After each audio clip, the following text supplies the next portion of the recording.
giving you the real from A to Z surrounding the Dallas Cowboys.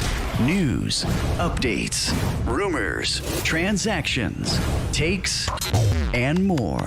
So strap up, Cowboys Nation, and start your day off with A to Z Sports.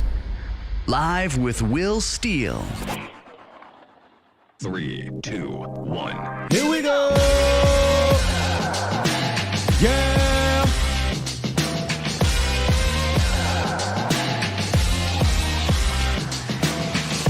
Good morning, good people. Welcome to A to Z Sports Live. We are streaming live on YouTube. And of course, I am your host, Will Skywalker Steele. Boom! It's Friday, baby. Welcome in. Coming up today, just a few days out of the big showdown in Buffalo. I got 3 key matchups, man, we got to discuss. The Cowboys win these 3 key matchups. They walk out of there with the dubs for sure. Plus, in the roundup, seems like Jerry Jones has the same sentiment as me coming into this game and getting out of this game. He spoke at league meetings. We'll talk a little bit about that. Plus, I'm not really feeling the practice report. I don't like it. Not a fan of it.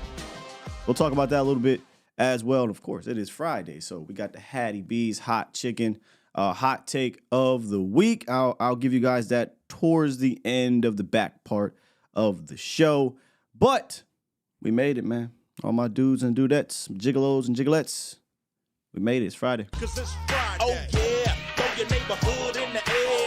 We here, man. I got a live one for y'all. I got a live one. I'm excited. It's Friday. We get to, kick back, relax after the show, and get ready for this big matchup for sure. If you want to call into the show, you can. 351-999-87. Did I get that right? 351-999-3787. I should know that by now. I done said it a million times. But appreciate y'all for being here, man. Bomb Squad!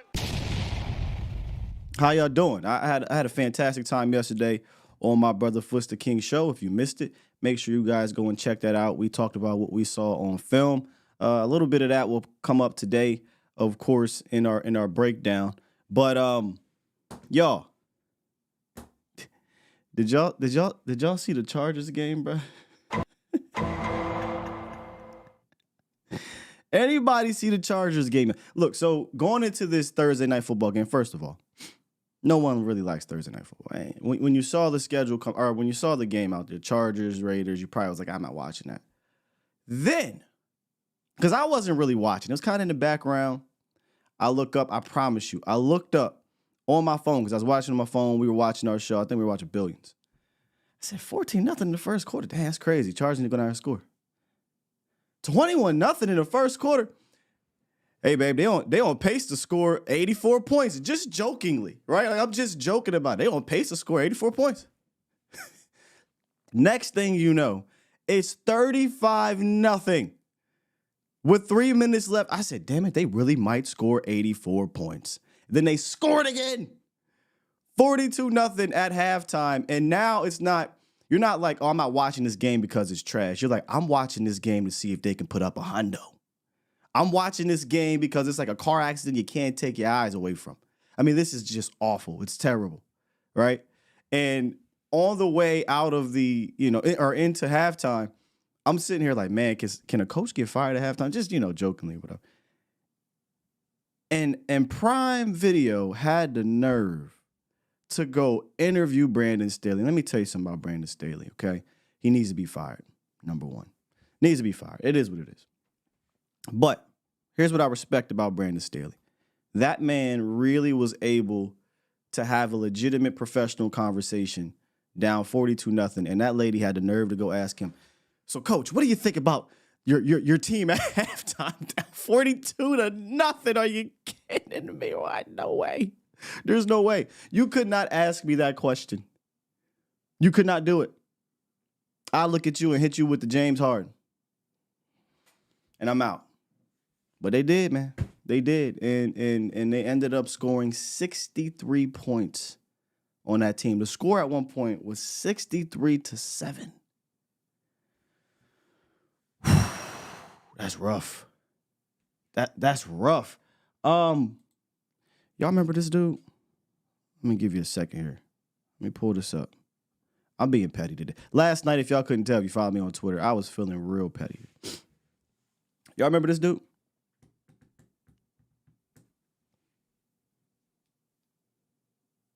This is the gentleman who, after the 49ers game, was it last year, 2 years ago? I don't remember. I think it was 2 years ago. He denounced his Dallas Cowboys fandom via presidential State of the Union address, only to see his team get whooped 63-21.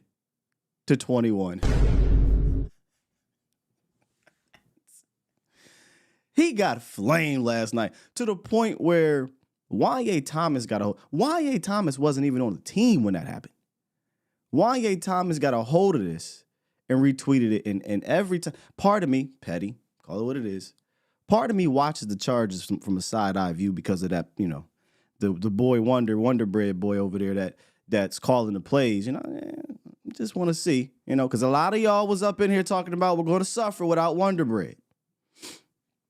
And old boy that denounced his Cowboys fandom and went to the Chargers in his State of the Union address, he was all, and this is the guy that y'all told me was responsible for the Cowboys not, you know, doing this and doing that. He went ahead and called the quarterback mid. Yeah. He said we got a mid quarterback and that's why XYZ.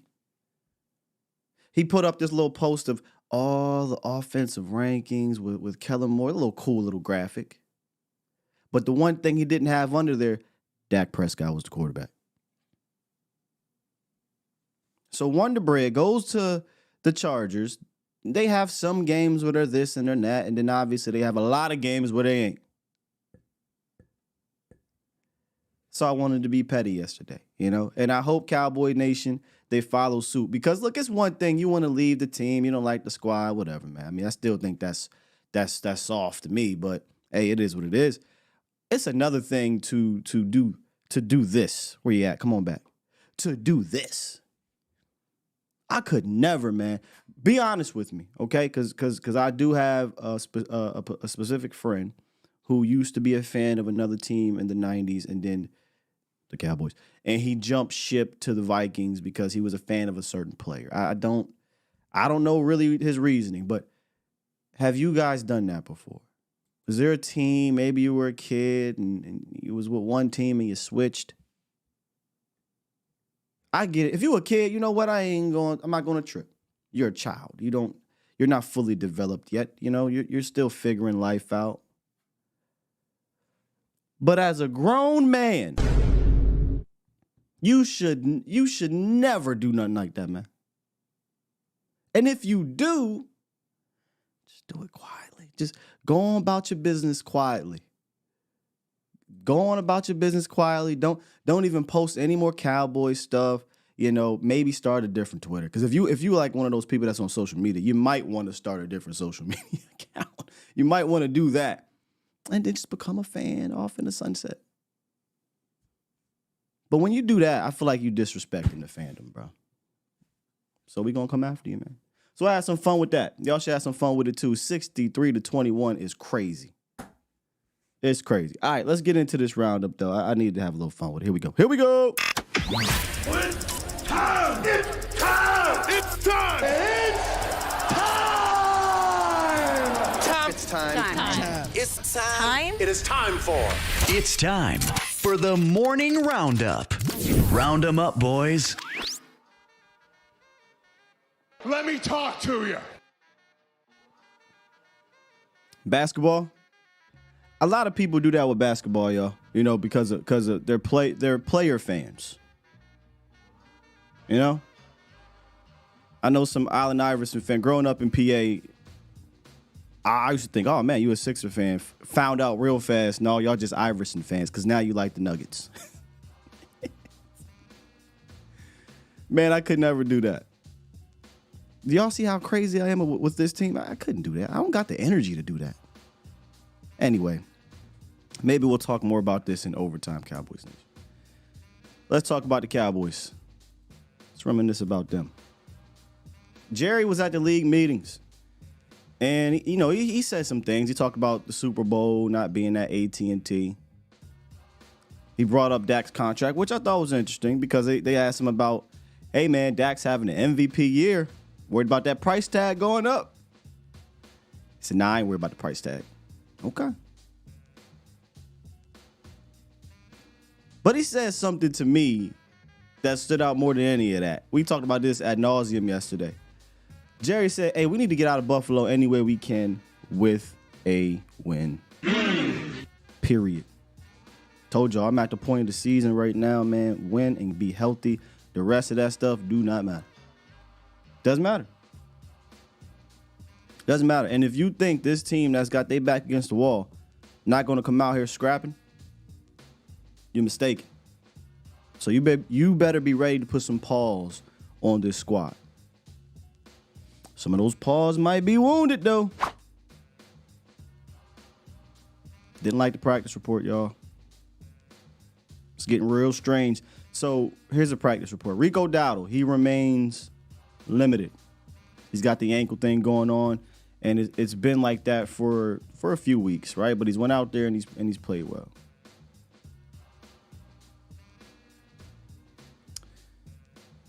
Malik Hooker.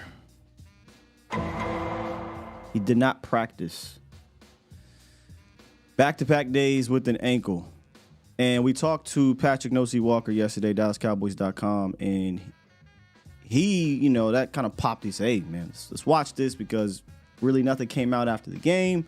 And then all of a sudden did not practice with an ankle. If he doesn't practice today, that's something that we'll have to, keep an eye on. And he did not practice on Thursday. Today is really important for that because if he doesn't practice today, they have to designate him as a game designation. And if I had to guess, I think it'd be doubtful as opposed to questionable. They took away probable. So it's either questionable, doubtful, or there is no game designation. 3 days DNP with an ankle feels very doubtful to me, which means possibly some Wanye Thomas or Israel McQuamble. I don't know. We've talked about this yesterday with Foots. They seem to have their guys. But if one of their guys are hurt, you ain't got no choice but to play the other guy. And Malik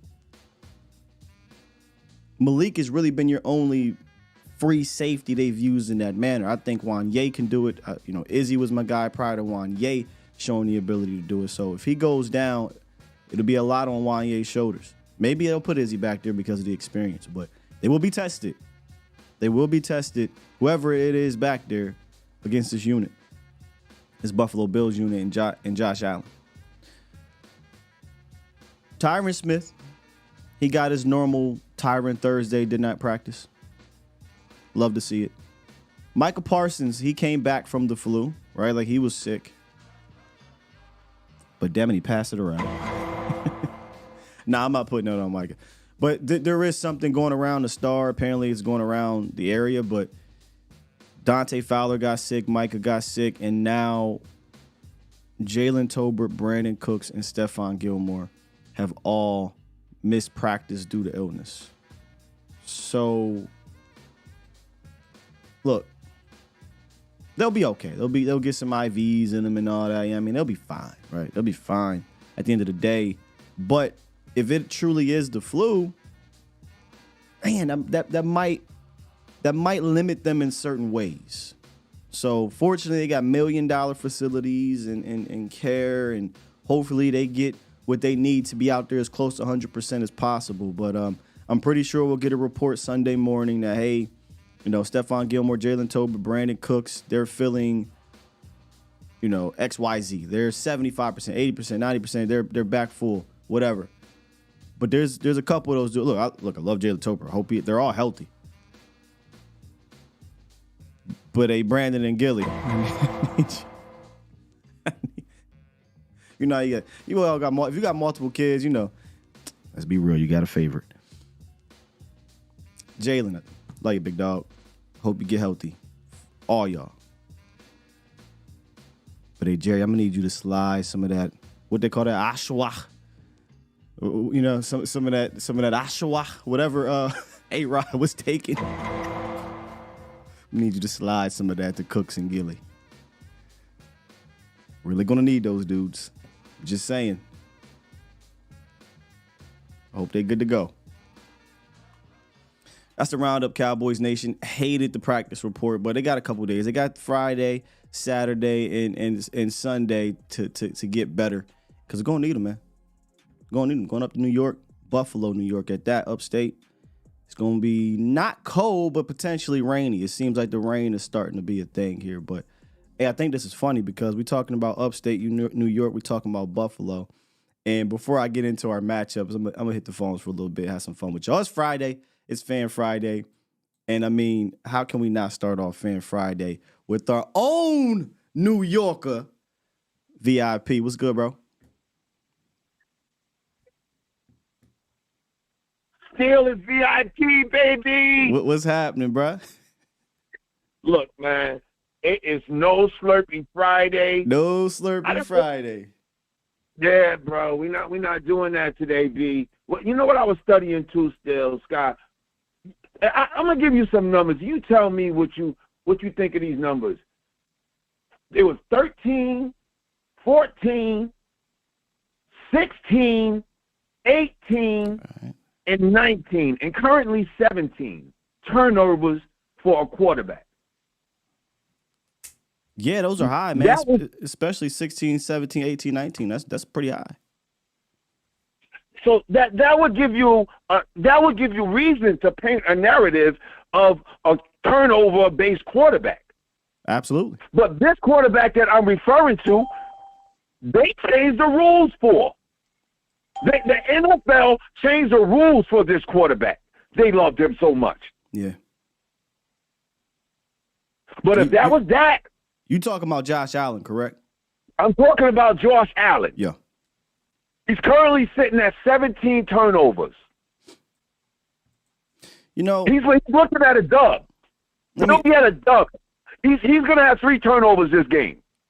That's very likely. I mean, he did that earlier against a good defense. Denver got him twice. Granted, one of them his receivers just dropped the rock. A couple other teams got him a few times. But let me say this. Let me give part of the media some credit because part of the media did come out and call him out. The problem is the one they trot out there who plays dumb sometimes, and he ain't, but he plays dumb. He's now pushing this whole thing, and I know what you're talking about, VIP. If you've been out on the nets, if you've been watching some of these clips, the Danny O boy is all of a sudden this year is pushing the narrative that interceptions don't matter. Thank you. Where last year and the offseason, they quite literally picked and prodded and pulled apart Dak for throwing interceptions. Context be damned. I have never seen an analyst contextualize the picks as much as Danny O did. We do that. We do that here because context matters. National media does not care about context. And this man went blow for blow, bar for bar on why each pick does this and each.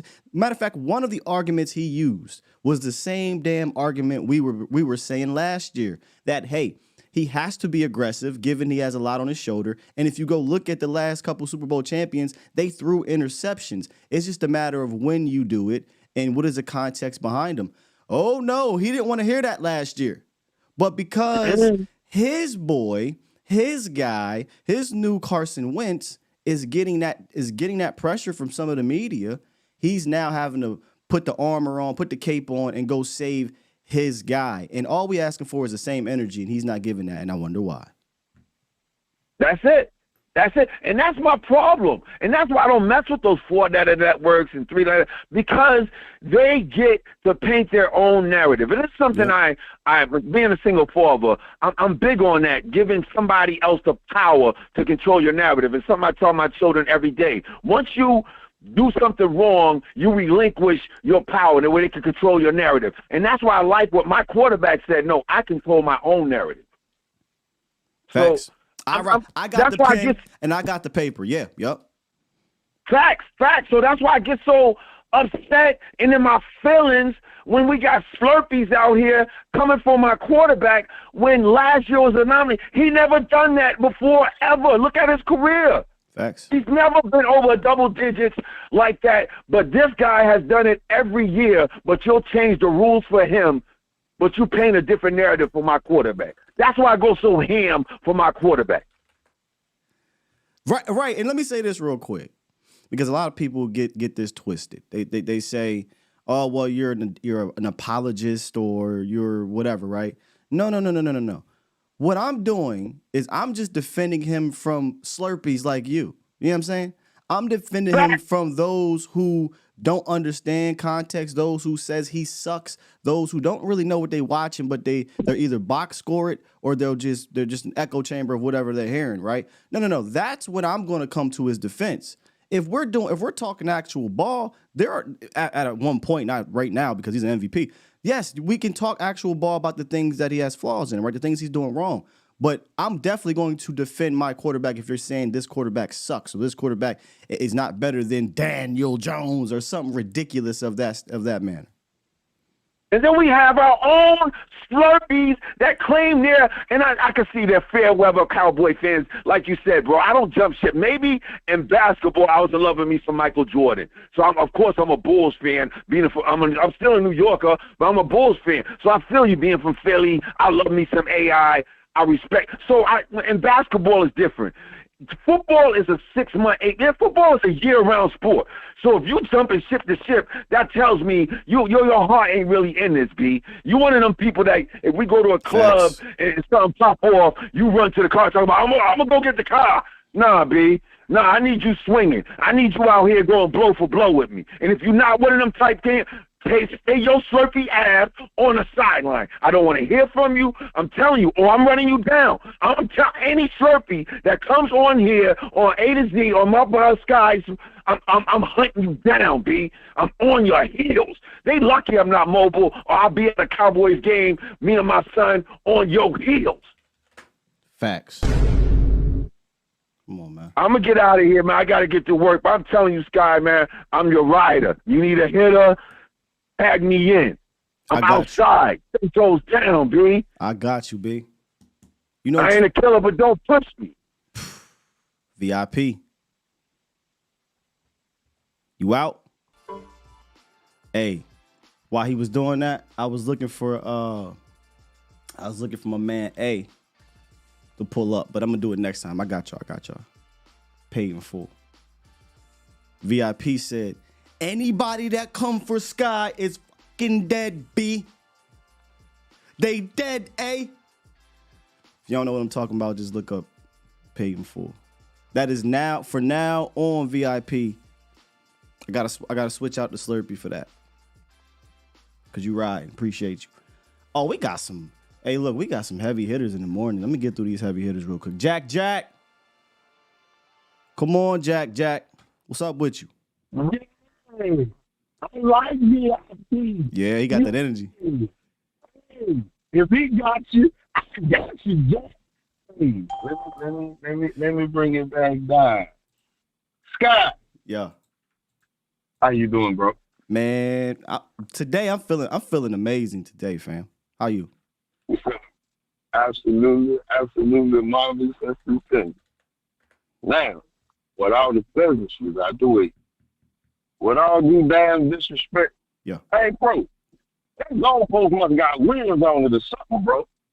That goalpost got to have one. Now, I only watch the 3 letters and the 4 letters just to see what kind of narrative they pushing on both sides, just so I can hear them and see how repetitive.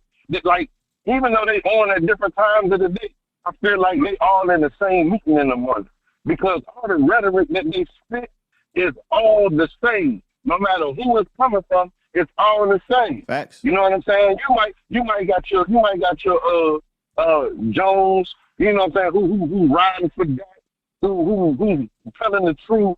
And then you got people like I watch McCoy, and I watch him sit up there utterly trying to find words to put asterisks behind every action that does. I'm like, it ain't even necessary. Tell the truth. Somebody asked me the other day, They was like, so you telling me you would take Josh over Dak? I said, you motherfucking right. You know why I would? Consistency. Every year, yeah, he get you big numbers, but he also puts you in danger and at risk of losing the game. Dak has never been healthy and it makes you lose the game. You know what I'm saying? Injury, it prevented him from using all his tools. Now we getting a healthy like this ain't been him. Yeah. Now there's something to that, Jack. There's something to being consistent. I mean, that's why they're 7-6. Yes, they are a dangerous team because they have a lot of talent, but they're inconsistent, and that's why they're 7-6. Absolutely. And then I'm like, hey, bro, like, what are we talking about? Like, I understand Josh Allen has amazing talent. Just like when I called you the other week when we played Philly. Is Jalen Hurts a better corner? The athlete? Yes.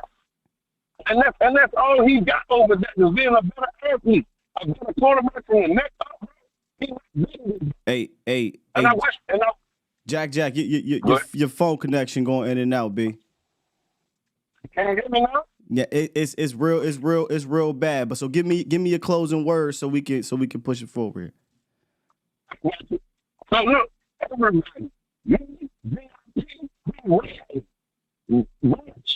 still, we on your line, you messing with us. We putting hands on people. Hey, and if ain't nobody got you, Jack got you. I'm gone, man. Peace and love.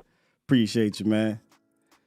Hey, man, y'all got me feeling good this morning. You know I need to be around love, B. This is about to be a paid in full episode. Do yourself a favor and watch it if you haven't, because then this is gonna fly over your head. All right, last one. I'm gonna get to my first matchup, and then we're gonna get back to the phones.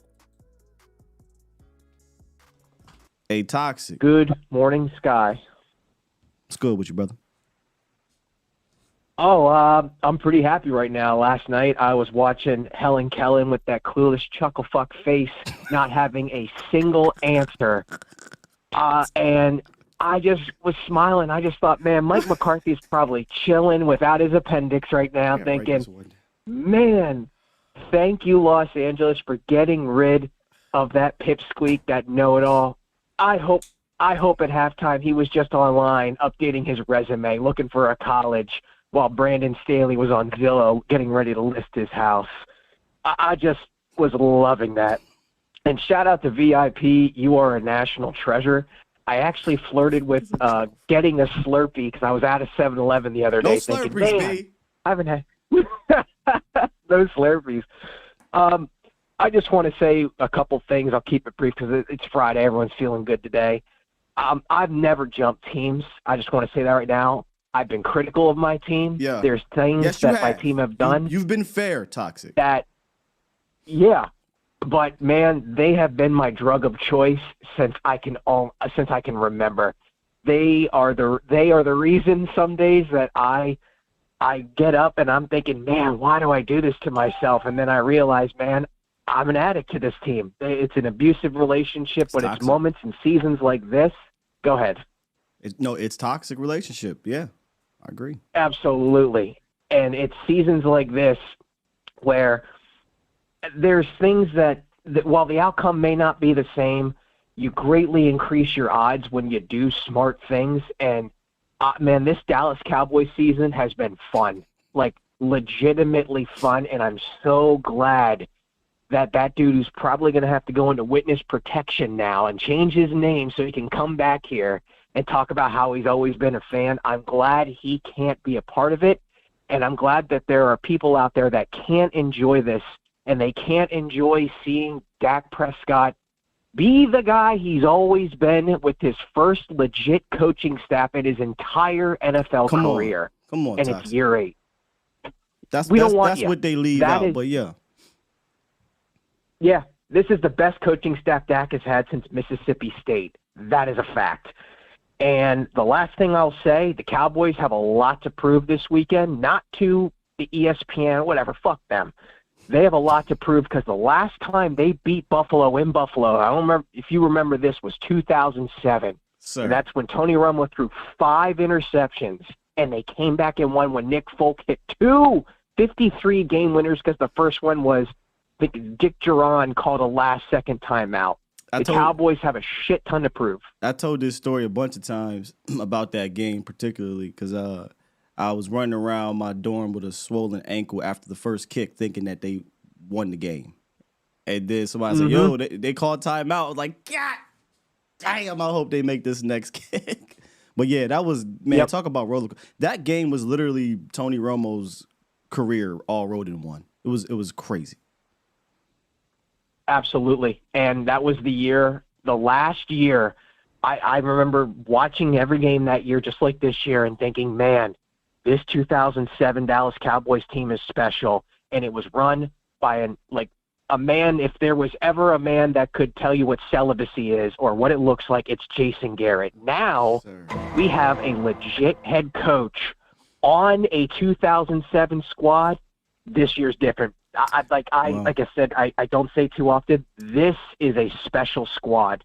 JG was on that staff, but let me give some respect to my guy Wade Phillips. Let's get Camp Cupcake was the one running the ship at that time. But JG was on the staff though. Anyway, in closing. But other than that, I don't do these very often. Cowboys are going to win this game. The Dallas Cowboys will win this game. It may not be convincing for everyone else, but style points are for college, except for Florida State. And they will win this game, and I think they'll win it by at least 10 points. It's going to be a slugfest, but I'm glad the schedule is falling this way. Yeah. Dallas is going to prove to you all that they are battle-tested, not just on the field, but also in their coaching staff, and that's something we haven't had in decades. Thanks. Other than that, have a great weekend, y'all. Bye. Appreciate you, Toxic. Boy, this community is amazing. It's amazing. We get 2 New York callers, right? If ain't nobody got you, Jack got you. You fucking dead B. And then Toxic, the first thing he do, he come on here and he's like, that goddamn chuckle fuck. what the fuck is that? That's the most Mayo saying I've ever heard in my life. I've never heard anybody but Mayo say, chuckle fuck. We go from everybody's dead B to chuckle. God, I love it, man. I love it. Y'all the best. How do I even move on from that? We're gonna talk about matchups. And we still got some bangers on the horn. Hold tight. I gotta give the second part of the show. Hold tight. I'm getting y'all up in here because y'all killing it today. Y'all about to have me just abandon my show. I ain't never heard chuckle in my life, I don't think. He don't like Kellen. I love it. All right, okay, let's get into these matchups, y'all. We're going to try to get through this. It's Friday. We having fun. First matchup. Talked about this yesterday a little bit with Foots. You silly.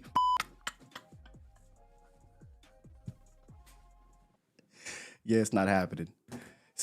I'm not going to get through this show cleanly. It is what it is, man. I hope this is the first time somebody's watching my show. I always say, hey, do your show like it's the first time somebody's watching.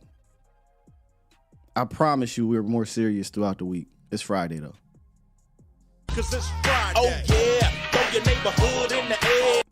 Ain't nothing wrong with Mayo. Trust and believe me. Almost said something else. Look, Gilly versus Stephon Diggs. Okay, seriously. Let's focus. This is a big matchup to me. This is, I personally believe Stephon Gilmore will be matching up with Stephon Diggs in this one. But Diggs has been hit or miss a little bit this year. He's got his lowest yards per reception since 2018. It's a long time, and this is a big play. This is a big play receiver, right? And one of the conversations I had yesterday was Gilly's on a hot streak defending bigger receivers. A.J. Brown, DK Metcalf. He's played extremely well against those two receivers the last 2 weeks. But he's doing so good, he's making you forget Gilly got his rep from being able to cover route runners. And that's what Diggs is. Diggs is not a physically imposing wide receiver. He's a route running wide receiver. And I remember at the beginning of the year, the big talk was the relationship between Stephon Diggs and Josh Allen. And I think they heard, the conversation, and they were trying to get on the same page, and they were. They had he had 100 yards in 5 of the first 6 games. But lately, not the case. He hasn't had a 100-yard game since week 6, and he hasn't had more than 6 receptions since week 8. He's still getting fed a lot. He's getting the targets, 131 targets. That's a lot. But it hasn't really been clicking. I think you see kind of his mannerisms, his behavior out there.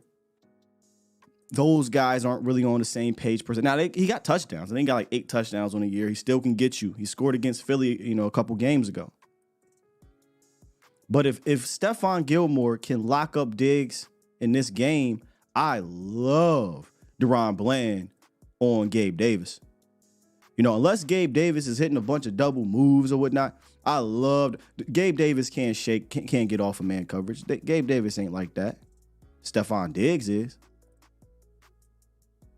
So if they can win this matchup, now I'm making you come off your best player early, right? And now you have to wait for Dave Davis to shake loose. Or we're going to give it to Dalton Kincaid or the other fella. And what I mean by the other fella, I'm talking about this matchup right here. James Cook versus Marquise Bell. This, to me, is actually the marquee matchup. These aren't in order. These are just 3 key matchups. But James Cook versus Marquise Bell might be the heavyweight matchup it might be the undercard matchup that everybody wants to watch before the heavyweight fight. Because from the outside view, the heavyweight matchup is Dak Prescott versus Josh Allen, right? That's the big matchup, but they don't play each other. So we're talking about who plays each other. And James Cook is starting to heat up a little bit since Joe Brady took over, right? They're using him better. They're using him more consistently in what he does best. He's a quality runner. But we talked about this the other day. James Cook has become a dangerous pass-catching weapon. 16 targets, 14 receptions over the last 3 weeks, 2 touchdowns, and he's averaging 12 yards per reception. It's really damn good for a running back. And Dallas has done well against running backs out the backfield, right? They're 4th in the league in receiving yards per game against running backs. Real quick, on the opposite side, the Bills are 4th worst in the league against running backs, but catching the ball out the backfield, that's something else, though. But Cooks is going to be a challenge. He's going to be a challenge, man.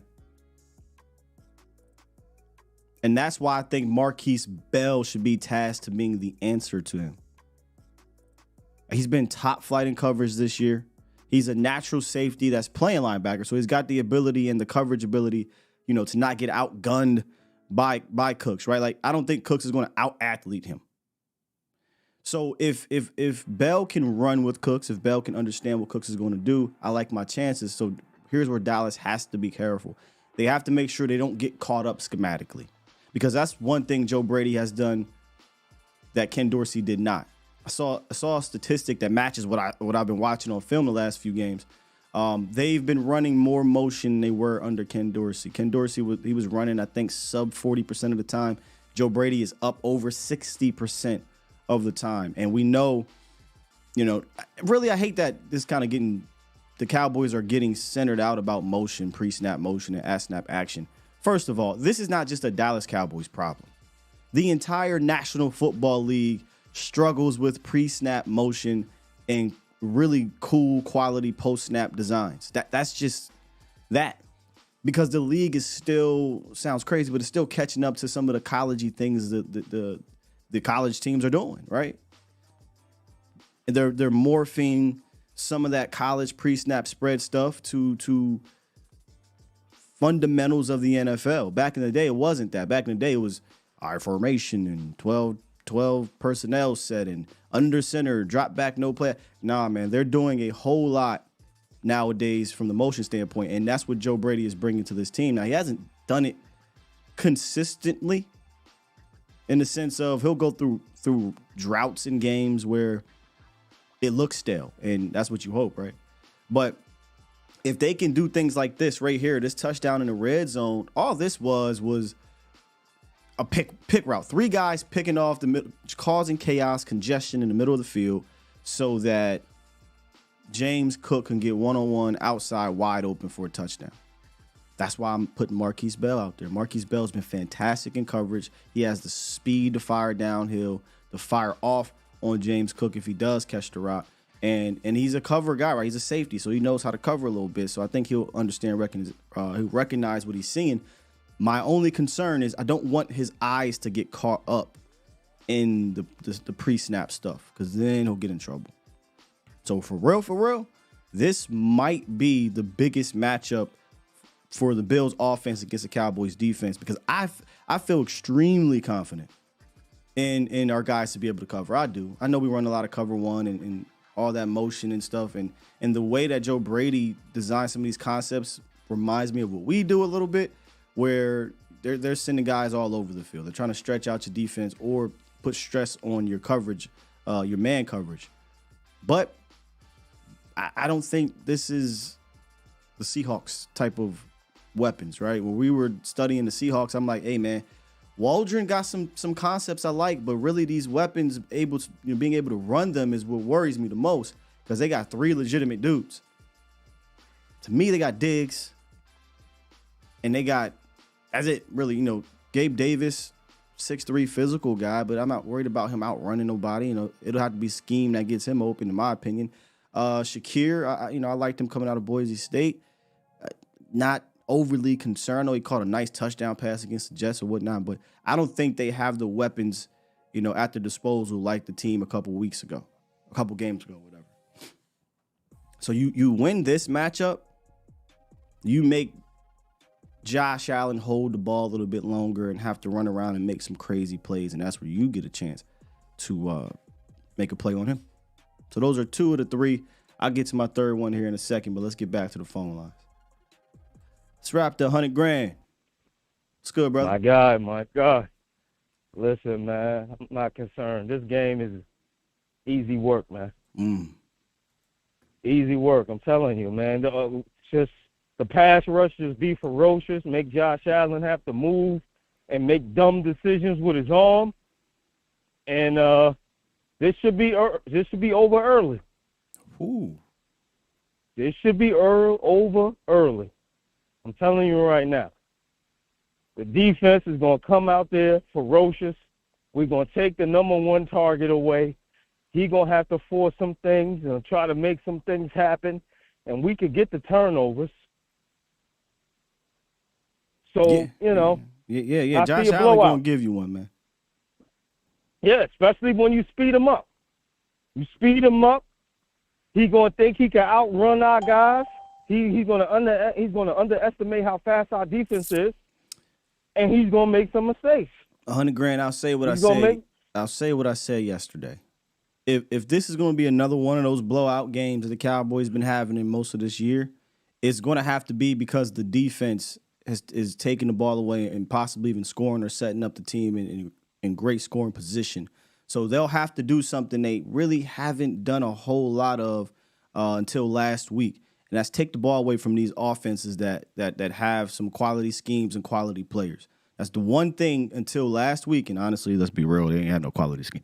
But that's the one thing until last week that they haven't really shown, right? Like we talked about against the Cardinals, 0 turnovers. Against the Niners, they had that one where McCaffrey was about to go into the end zone, but fortunately they did not. The Eagles in the first game, they couldn't get the turnovers, right? And then finally they got it last week. So if they can pull off what they did last week in the sense of creating 3 turnovers, especially early in the game, then that's the way this is a blowout. But if this is a game where they're not getting those turnovers early, it's going to be a fight, bro. I'm just telling you right now. I would say not necessarily, because couple 3 and outs and a team hasn't proven that they can stop our offense, our new offense. Yeah. Until I see it, you got to show me that you can stop our offense. And if we just get you at a 3-and-out and you can't stop our offense, it's ball game. Yeah, 3-and-outs. It's ball game. That's damn near. That's damn near as good as a turnover at this rate. The way our offense is playing, yeah, you get them off the field. Yeah, they're a good third down team. But you want to. So this is what we were talking about. We want to get back into the X's and O's or the nuances of this game. I think you have to win early on early downs. I think you got to win on first and second down so that you're putting Josh Allen in third and long situations. If we're not winning on early downs, which the Bills actually have been on the ground, they've been pretty successful running the rock early downs. But if you can put them in 3rd and 8, 3rd and long because you got a sack or negative play, now we put Josh Allen in that hero ball mode. But if they can stay in that 3rd and medium, 3rd and short, or not even get the 3rd down, then the whole playbook stays open. And we know sometimes when that happens, it can be difficult. So win early, make Josh Allen play hero ball, and then you might, like you said, you might not even need a bunch of turnovers. You might be able to just get him to dirt the ball or take sacks. But do you think they take the Jalen Hurts approach? Don't rush him. Let him stay in the pocket. Show me that you could throw.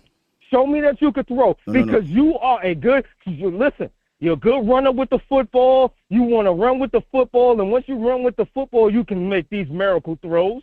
But show me that you can dot me up in the pocket.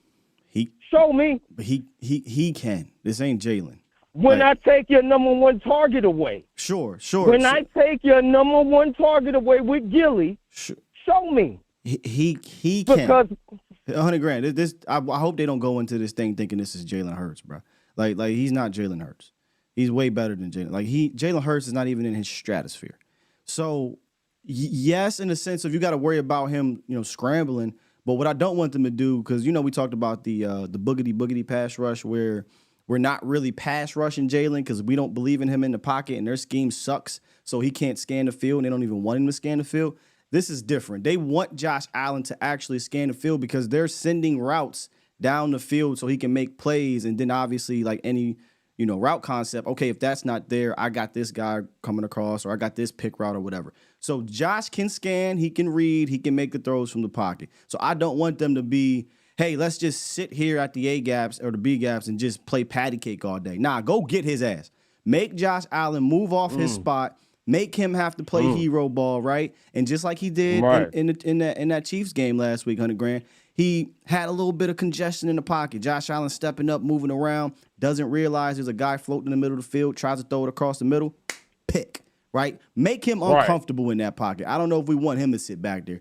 Jalen Hurts, he ain't like that. Josh Allen, he can do some things in that pocket. So I will push that pocket a little bit, bro. Okay, I agree. And I'm going to tell you this right now. I don't see their defense stopping our offense. And if you can't stop our offense, then there's no more running game. It's just Josh Allen, bring us back. And that's what we want. Yeah. That's what we want, and that's where they're going to get into trouble. Yeah, get up on them early. We go up 14. Yeah, we go up 14. That's game. We go up 14. That's ball game. I'm telling you that right now. That's ball game.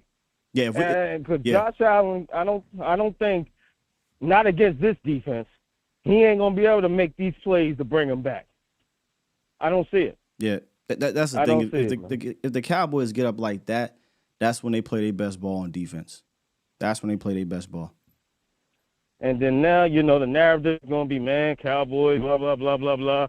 Josh Allen need help, all this and that. You know what I mean? Yeah. Because that's what we need. Because once Stephon Diggs get frustrated, he's out the game. So you count him out. He frustrated. He mad. He ain't getting the ball. Sure. So that's what and it can happen to him real quick. He's real sensitive. If he don't get the ball, if they come out the gate and they throwing him the ball and he not catching it or he not getting the passes thrown to him, he could be done by the first quarter. He can be checked out. Because think about it, he's already checked out right now. If the game starts to go his way from the start, okay, this might be a long day. But if we shut him down from the get-go and he not getting the ball, then he's done. Then that's one less guy we got to worry about.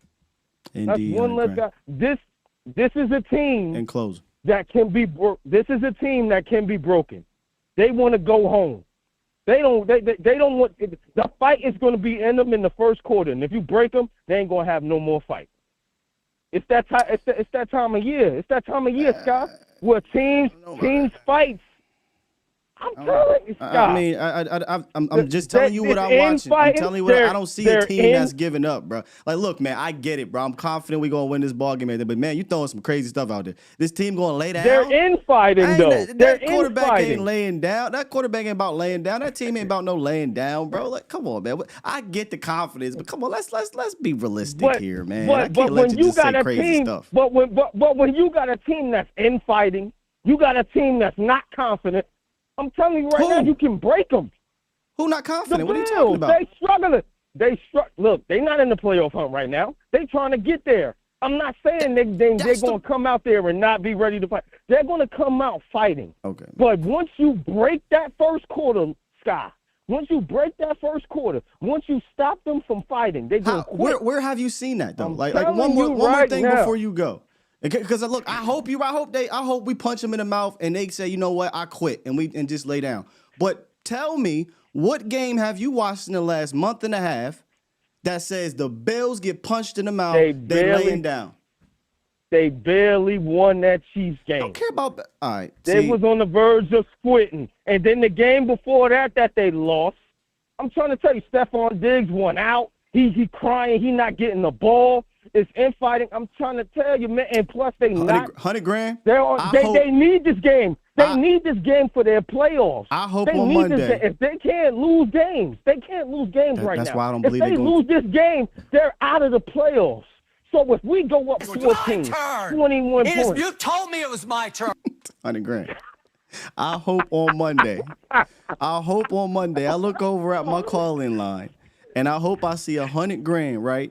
And you come right in here and you say, Sky, I told you these motherfuckers are soft. They laid down and quit. And I'm gonna be like, $100,000, you go ahead, bro. I'm gonna go ahead and smoke this stogie and let you celebrate. I hope you're right, bro. I just haven't seen that. That's all I'm saying, fam. That's all I'm saying. Love you, big dog. Let me get out of here.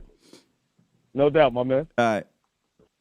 $100,000 said, man, these chuckle fucks ain't shit. Hey, look, man. This is only but so much. I let y'all go into the abyss. And I gotta bring y'all back, man. Y'all know how I get, man. I haven't seen that yet. I seen that other team last week. That's why I said, hey, we gonna run this thing up on this squad. Oh yeah. I just haven't seen that from Buffalo yet. That's all. Maybe we'll be the first team to make them lay down after the first quarter. Maybe we'll be the first team to make them quit at home. We'll love it. We'll love to look over. $100,000 call back in here Monday, be like, man, I told you, Sky. I don't even like I told you so stuff, but I told you, Sky. They quit. Now, you want to talk about a team that quit? It's the Chargers. I don't see that in this squad. Not yet, you know.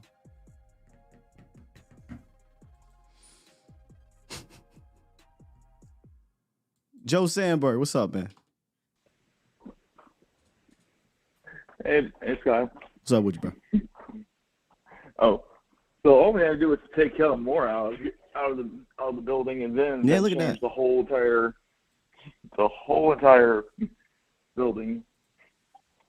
Facts. You know, look at that, man. He's the last of the Mohegans. Isn't that what they call it? He's the last one from that Jason Garrett era, and all of a sudden, offense and team just feels different. Oh, and since when did an over-glorified running back get to give opinion on quarterbacks? I mean, he can have his opinion. Don't mean he right. He can have his opinion. And I saw he doubled down. You know, he doubled down because he got some backlash, and he actually even said a worse opinion. He called Peyton Manning and Drew Brees game managers. And again, I agree with this in the sense of game managers has turned into a negative connotation, like I said. But his original statement about that wasn't in a positive light. See, it ain't about what you say, it's how you say it. He didn't initially say, hey, man, I'm giving these guys a glowing review for being some of the best game managers in football. Nah, that's not how he said it at all. So then he tried to retract it and, oh, well, game manager is not a bad thing. Y'all make it. Well, I know. We've been trying to tell y'all that for a while. But then, you know what? You know, Drew Brees and Peyton Manning and Tom Brady, game managers, yada, yada, yada. Look, man. Yes, they play in the system and all this other stuff. Were they the system? Yeah, in my opinion. But let's cut the crap here. These three quarterbacks are all-time greats. They weren't just out there game managing their way to first ballot Hall of Fame status. Miss me with that, okay? So he can have his opinion, but he can also be wrong for that opinion, and people can also come back at him. Now, getting personal against him, no.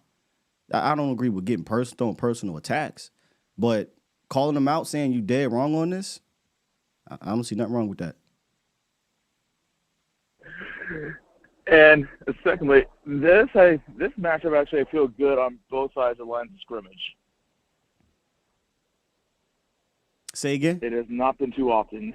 Oh, I feel better about as far as like the matchups on the lines of scrimmage.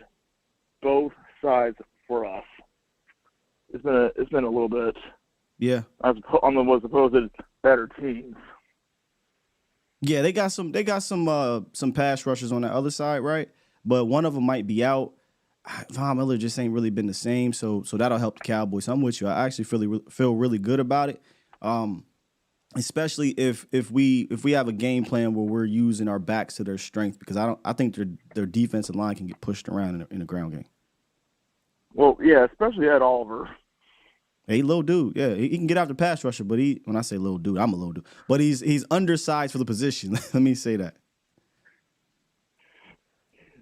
And I don't know what actually. I think it was either Patrick Nosey Walker or somebody went off on. Remember the dude that decided to say, "I'm giving in my Cowboys fan card for our Chargers." Oh yeah, we talked about that at the start of the show. Yeah, we clowned him. Clowned him, Joe. He's hurting right now. He's in pain. All right, Joe. Appreciate the call, bro. Okay. All right, man. Oh, Joe, my guy. I'm going to get to my third one here in a second. Let me see something. Okay. Yeah, man, I saw Cam's rebuttal. And respectfully, I still disagree. Some of the things, obviously, I agree with. Some of the things he was saying. Some of the walk back he was trying to do. But let's be real. Fantastic marketing, by the way. Don't blame him one bit. In fact, I would continue to string this along. Because I wouldn't have watched his clip no way. Right? But, he's doubling down. Brother Joe Sandberg. Sky. Sports. Am I right? Facts. Oh, I gotta love Joe, man. Somebody said Cam think jumping over three dudes is quarterbacking.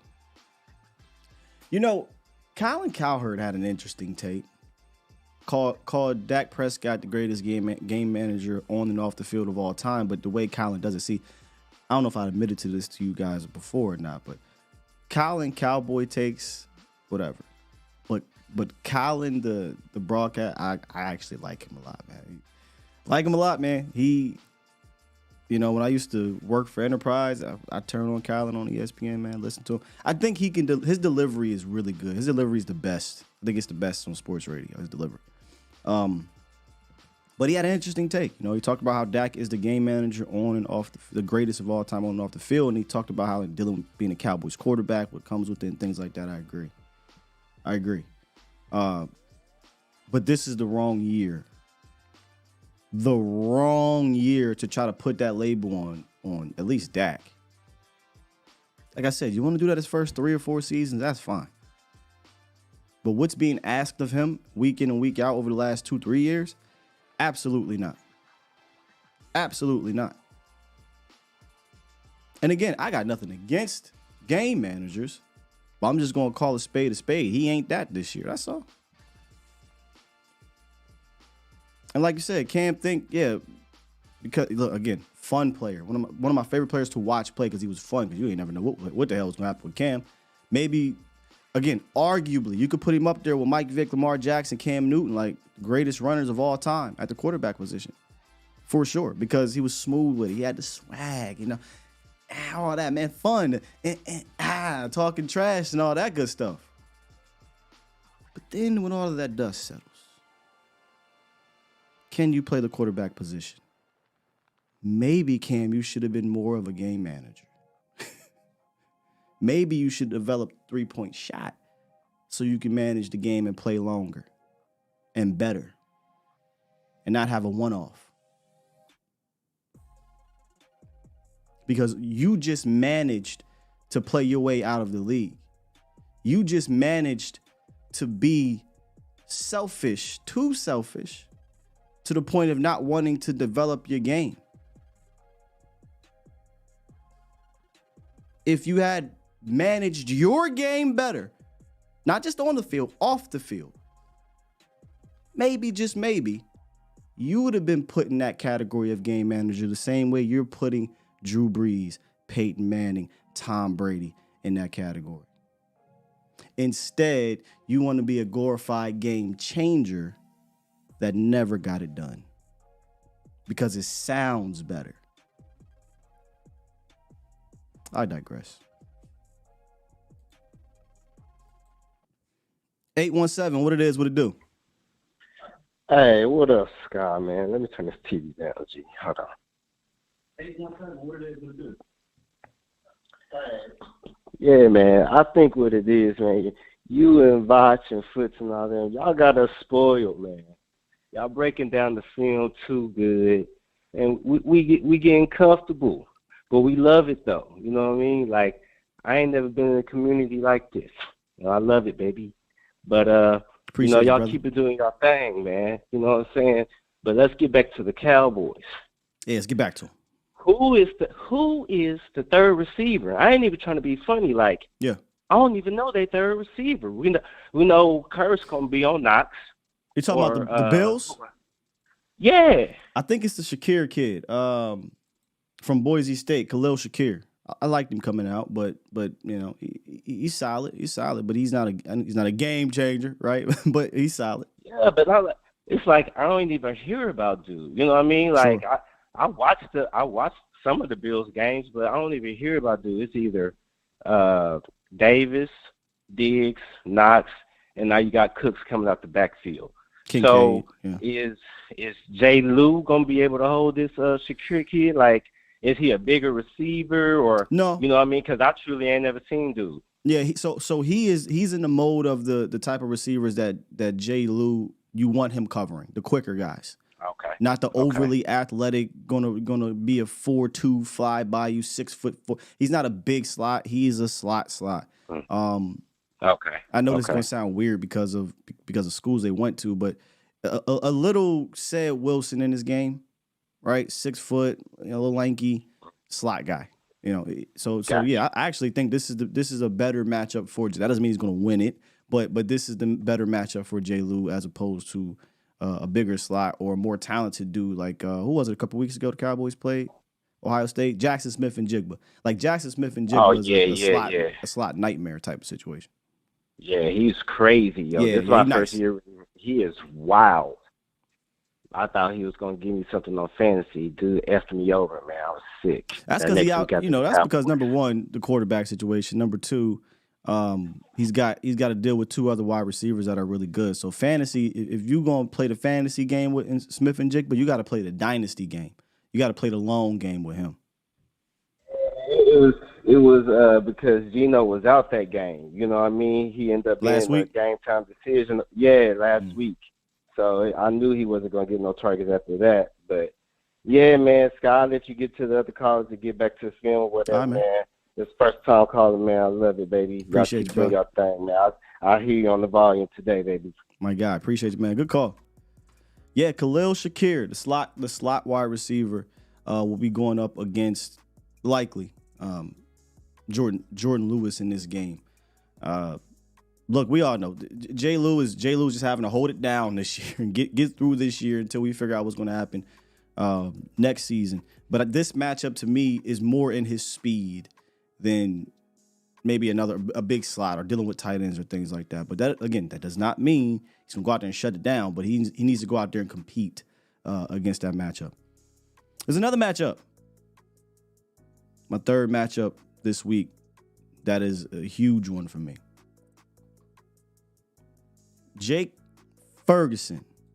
Ferg is the word. Freaky Ferg.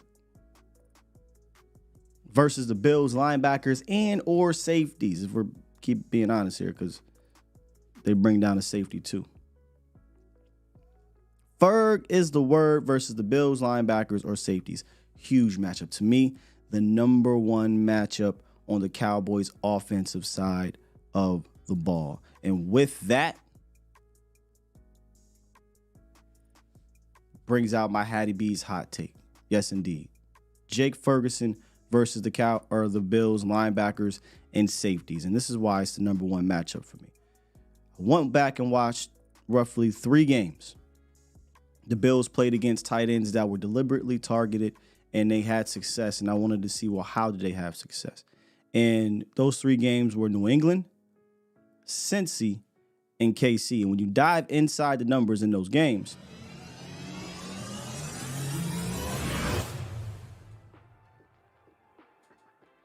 you'll see that those tight ends averaged 90 yards per game and had 3 total touchdowns. The Patriots, 7 targets, 6 receptions, 83 yards, tutty. The Bengals, 13 targets, that should say 10 receptions, by the way. 10 receptions, 101 yards, and a touchdown. Kansas City, 10 targets, 6 receptions, 83 yards. All 3 of those games, you saw evidence of things that the Cowboys do particularly well with one guy. They do those delay release things. They were effective against the Bills. We talk about the delay release, right? The chip block, and then we're going to release, and let's get some yak. That's the other thing that they did well against the Bills. A lot of yak with these tight ends. In each game, by the way, but specifically in that Bills and that Chiefs game. And we know Travis Kelce is a yak guy. And they had some big body contested catches. So, the chip block delay releases, yak, big body contested catches. Who does that sound like? Jake Ferguson. He's got all of that rolled up in one. All of it rolled up in one. Thus,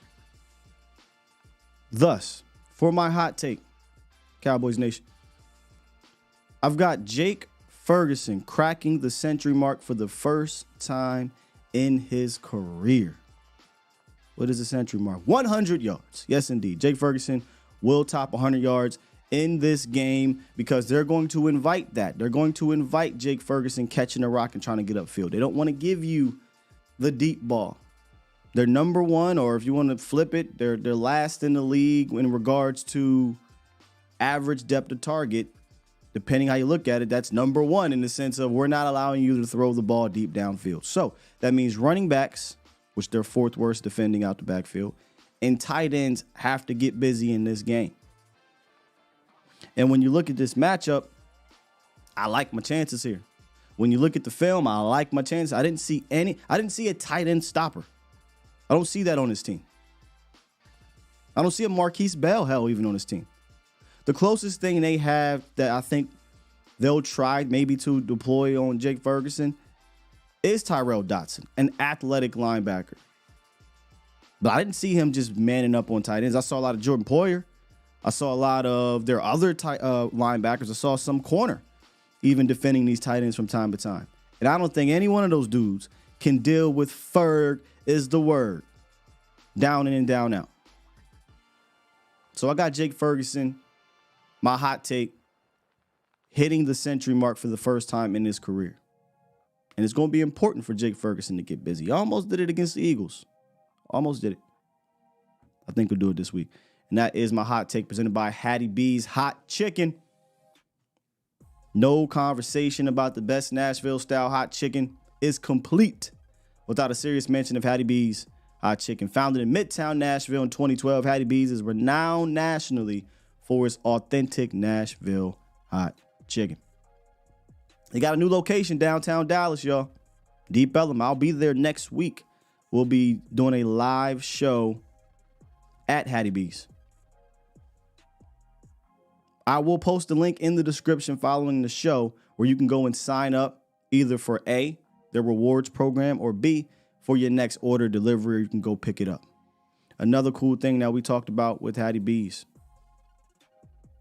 You can nominate your favorite teacher or teacher that deserves the nomination for the teacher of the month. And that said teacher could win a $100 gift card and a lunch up to catering up to 100 staff members at that school. So again, I will be posting that link in the description. If you are interested in recommending one of the teachers in the DFW area, please do. And really, it doesn't have to be the DFW area. If there is a Hattie B's in your area, reach out. They'll look out for them, and they'll look out for their staff. So there you have it, Cowboys Nation. My Hattie B's hot take. Jake Ferguson, 100 yards. Let's bring it. All right, let's get back to the horns. Almost in overtime. My favorite part. 3-2-3. What it is, what it do? What's good with it, Scott? Oh, I see what 3-2-3 over there doing, boy. He on that walk, ain't you, dog? You over there. Good morning. Sky walking what I do, baby. What's up with you, bro? Man, just been enjoying this year, man. I've been feeling kind of clairvoyant, Scott. So, when I call in the VOD show, this LA, this Blake, man. So, what's good, LA? Saying that to say. Let me go ahead and put you in there. I know who you are. Yeah. Right. So, how I've been rapping just about like I'm always talking about rhythm, and I've been happy that as a squad, we've been able to get I had to close my door. We've been able to get going, and matriculate the ball a lot better just because Dak is doing such a good job of processing the defenses and obviously keeping them in the right place. It's such an understated part of what's going on and the fruit of just football-wise of what we're seeing right now. And the game is continuing to slow down for Dak. So what that allows us as a team to do is practice on bum-ass fake good teams like Buffalo. So the last month and a half, we've been prepping for the playoffs. Like incrementally, Coach Mike has been figuring out exactly, which mixes work better, which motions, which formation, like how to get things lined up, but how it looked like with Dak. So this whole time of actually going full-blooded West Coast, the reason why West Coast offense is so fucking awesome is because however the defense lines up, they're wrong. And because the receivers have sight adjustments, it's literally wherever they go, you run to where they're not. If there's a bad guy in the hole, stop. Get the ball. So what we saw last year with Kellen, right? We saw all these different issues. Like it looked like they were running West Coast concepts, but when you don't put the sight adjustments and not to say crazy, when you can't set the play up the correct way from the quarterback spot, from just the simple of the call and all that other good stuff. Not to say that that's doing something wrong, but no. To your point. To your point, LA. Mike McCarthy said something the other day I thought was really interesting, and I'm paraphrasing because I can't remember it specifically, but he was like basically saying getting the play in quick to Dak has been, it's been very important because it's night and day, bro. Yeah, because he's able to get to the line of scrimmage and he's able to say, okay, This is what we're seeing now. I can make my adjustments if I need to, or maybe I don't need to make an adjustment. They know where they're going. And the other thing we didn't bring up was the whole option route thing. Yes, is there some option routes in it? Yeah, mostly with CeeDee Lamb for the most part, and sometimes with Jake Ferguson when it's an obvious situation. You don't eliminate option routes completely. The problem was we were excessive with it, and we were doing it too much. And what that does is your quarterback got to hold the ball, and now all your receivers got to know what they're doing. Then your other receivers got to know what that receiver is going to do, and it was just doing too much with a very young receiving group. So McCarthy's eliminating that. Right. These guys know where they're going. You're running here. You're running there. If it's not there, you're clear out. You're my second read on my fifth drop back or my third step. It's just all in sync, and even the scramble drills, LA, is in sync, and it's beautiful to watch. And you know what's funny? A-Rod years ago said the West Coast offense is the most beautiful offense ever, right? And we never ran it here in Dallas, so I never really looked at the intricacies of it. But now that we're watching it, oh man, it's beautiful. It's a beautiful sight to see when you're studying that, man. Bro, like even as a youth football coach, man, like that's one of the things. Like when my guys are coming into coaching, and we're big on just developing the kid, just teaching the game, not about trying to turn a 10-year-old into LeBron and shit. We don't. That's not the focus. Right. But the thing is, when you teach the route tree and you teach all the adjustments that fall like you're not going to run a 0 or a 1 against press coverage or against cloud. That's going to adjust to a fade. You got fucking kids coming out of college now who don't even know the goddamn route tree. That's crazy. That's one of the problems with what we saw last year with Kelly. And that was the problem with all that Boise State shit. Like it's at the end of the day, getting back to a pure form to where you can allow the athletes to stay in rhythm and break and position themselves the right way. When you're practicing against when you're playing games in practice mode, that's what you're looking for out of your championship team. It's so dope right now. It's dope, bro. Make some money. Dude. If y'all Cowboy fans got side bets, Josh Allen is turning that ball over this week. It's going to be a momentous Josh Allen turnover fest this week. Love it. It's got 9 games in a row. Appreciate you, LA. Good, fantastic call, brother. Fantastic call.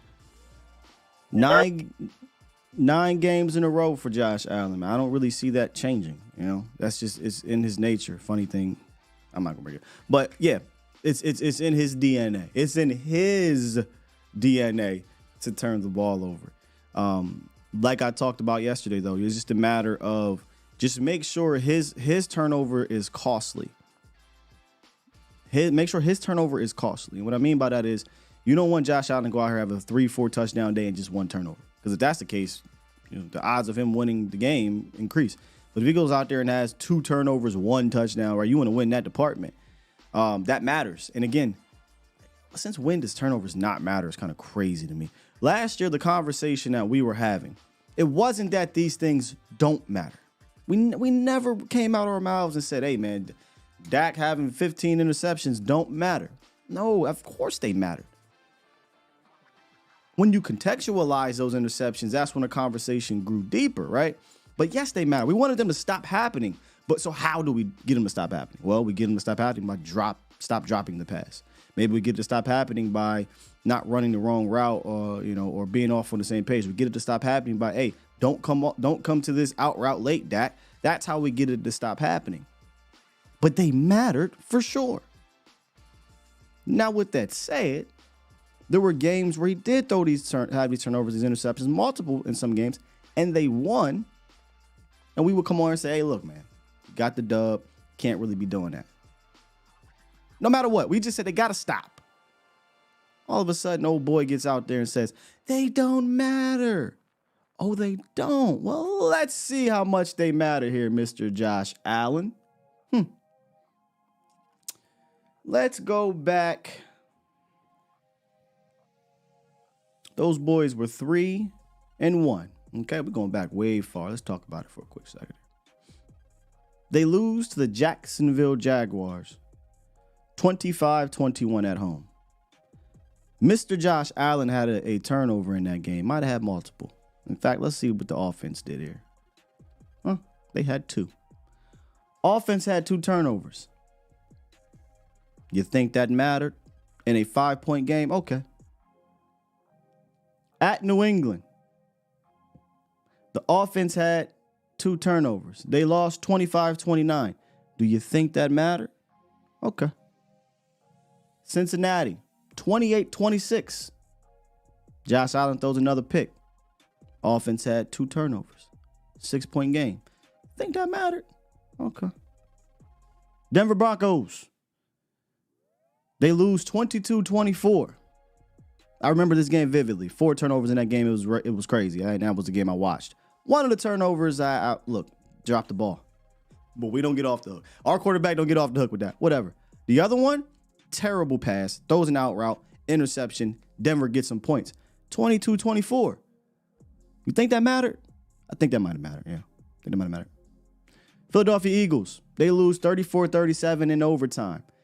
Quite literally threw an interception in their own territory. They get points off of that. They lost 34-37 in overtime. Yes, they had a touchdown to Gabe Davis that if they connect properly, the game is over. Not probably. The game is over. But he didn't. He turned the ball over, gave the Eagles points, lost by 3. Do you think that mattered? Don't get out here on these streets and tell me. Interceptions don't matter. How, Sway? They're 7-6. And if he doesn't throw an interception in at least half of those games, maybe they're 10-3. But see, it's your guy. You're pushing your agenda, and you have the ability to do so because of the stage you have. When we talk about it, we just YouTubers. All right. Shouts out to the Bomb Squad, all 645 y'all in here. But we just fans. But we've been talking about this. We never said it didn't matter. What's the context though? What was the play design? Did somebody drop it? Was it a bad read? What's happening? 9 interceptions. 9 interceptions in a row. I think a good bit of those were terrible throws by Josh Allen. So yeah, he better clean that up. This is not the team to give the ball back 2, 3, 4 times in one game. You do that, then hey, $100,000 gonna be calling in here talking about we made him quit. So it is what it is, man. It is what it is. All right, we got 2 more callers to get up out of here. 209 and then our guy Glenn. 209, what it do? What it do, Sky? How you, bruh? Man, I'm good. I'm feeling great on this day. Great show today. Thank you, bro. Somebody snuck up in here. The conference has been locked. East Coast guys, New Jersey born. I did switch teams, basketball teams. I gotta fess up. I was a Sixer fan growing up in New Jersey. Do me a favor, bro. You hear me? Yeah, there you go. You were kind of faded back. Yeah, there you go. How about now? Perfect. Yeah, I was a Sixer fan growing up, and when they traded Barkley for no apparent reason, I became a Nets fan. I've been a Nets fan ever since. Fair. Always Cowboys fan since '76, growing up in Jersey in the heart of giant territory. So what I want to talk about today is pretty interesting, and I want to give every Cowboy fan online a little context. The curse is over. The curse is over. The curse is over. Jimmy Johnson. The curse is over. Yo, bro, we're going Super Bowl. We winning this thing. The curse is over. And look. And I saw it firsthand when the Red Sox curse ended. The curse is over. The moment Jerry said Jimmy was going in that Ring of Honor, the Cowboys were different. I know it was the Panther game, but the curse is over. I don't see the mistakes happening because of some nonsense anymore. And that's the beauty of it. And so I'm saying the curse is over. We can go ahead and get them Dak Prescott jerseys right now. Right now. Hey, bro. Not right now. Right now. Right now. So that's what I wanted to call about, fellas. It's going to be a great game this weekend. And the Josh Allen points that you're on is, I love you guys, but Josh Allen ain't quitting, bro. Nah, that dude ain't quitting. No. He will throw 7 interceptions before he lay the hell down. Yo, bro, he's unconscious with it in terms of that. These 9 picks in a row. Yeah. And we're talking about Dan Orlovsky, who quarterbacked an 0 for team. If you take anything Dan Orlovsky says as serious, guys, it's your problem, not his. He just out there making money. Yeah. I don't listen to nothing Dan Orlovsky says. It's all narrative driven. So the curse is over. We're going to that bowl. I'll see y'all in Vegas. I'll be at your booth in Vegas, Sky. And have a blessed day and enjoy this win. Appreciate you, big dog. I love it, man. You know, let me tell you something right now. I always tell y'all about if the Cowboys get to this bowl game. You know, me and Voch gonna be there. But they have a studio. That's why I'm bringing this up, because I don't normally talk about the ball. I'll let y'all do that. But if it happens, they have a studio now. I think it's the Blue Wire studio, and the Volume has connections there. We will be in the Blue Wire studio for sure, doing some shows. It'll be amazing. I actually want to go there regardless. Who the hell is in the bowl game? But I just want to be in that studio. But man, it's gonna be crazy. It's gonna be crazy. But to get there, gotta take care of business. Gotta take care of business against Buffalo. The curse is over. Don't it feel like it a little bit? It feels like it a little bit, man. Now, obviously, we won't know until, you know, we reach that place we haven't been in 28 years. And I ain't talking about the bowl. I'm talking about the NFC Championship game. To me, that will solidify it. But if it has that feel of, hey, man, the ball bounced our way. Sometimes it don't. That call went our way. Sometimes it don't. It feels different. It already felt different in a way. But like he said, as soon as he said, you're going to the ring and out, and not just say it, because he said it before. He said it in the offseason. He put it in motion. You know what I'm saying? He put stuff in motion.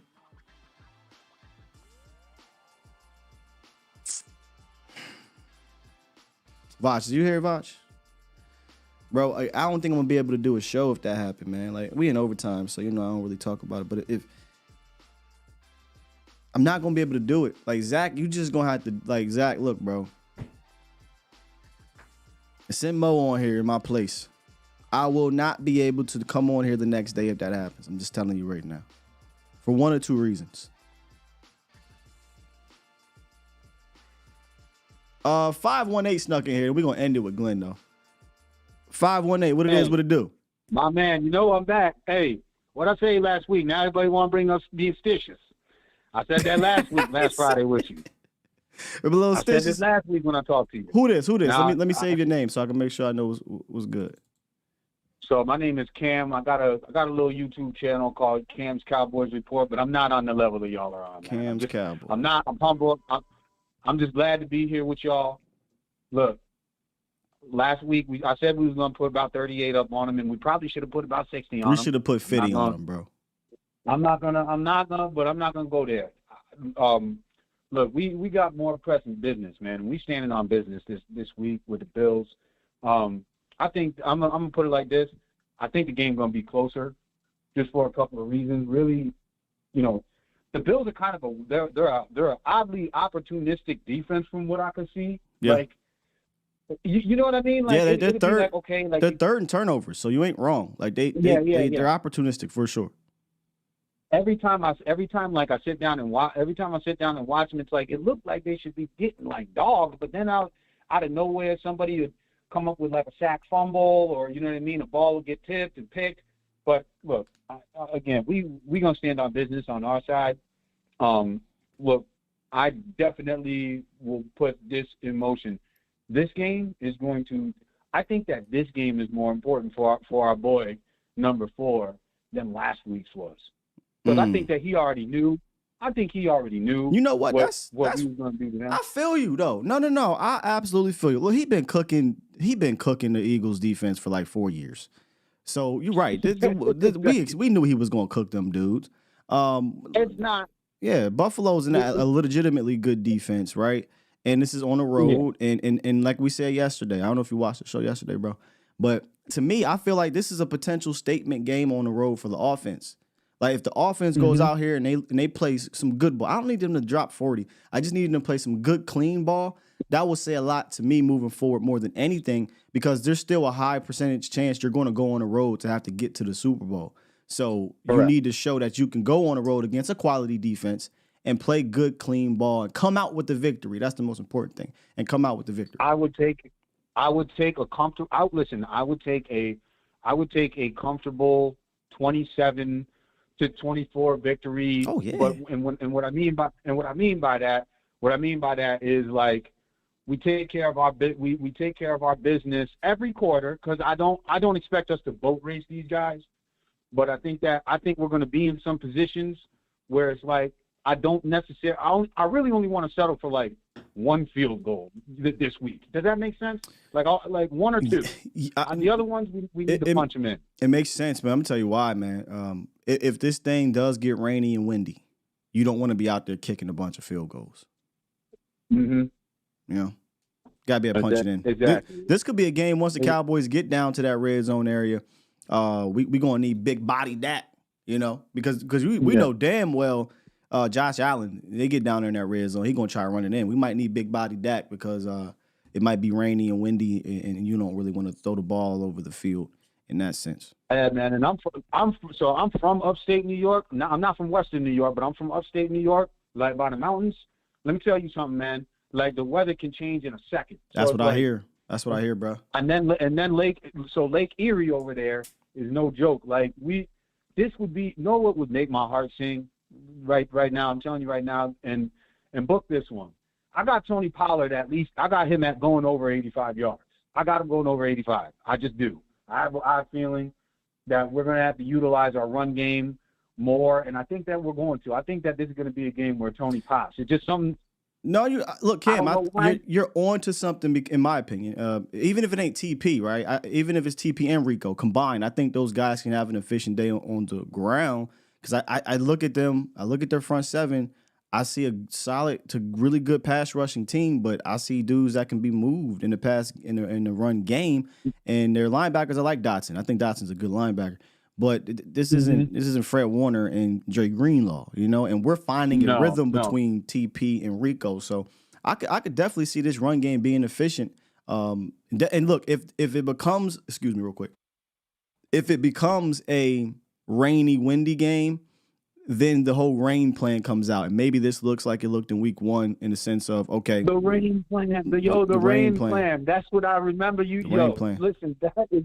I'm telling you right now, man. You know, I no more because I know you got a lot of other calls you probably got to get to.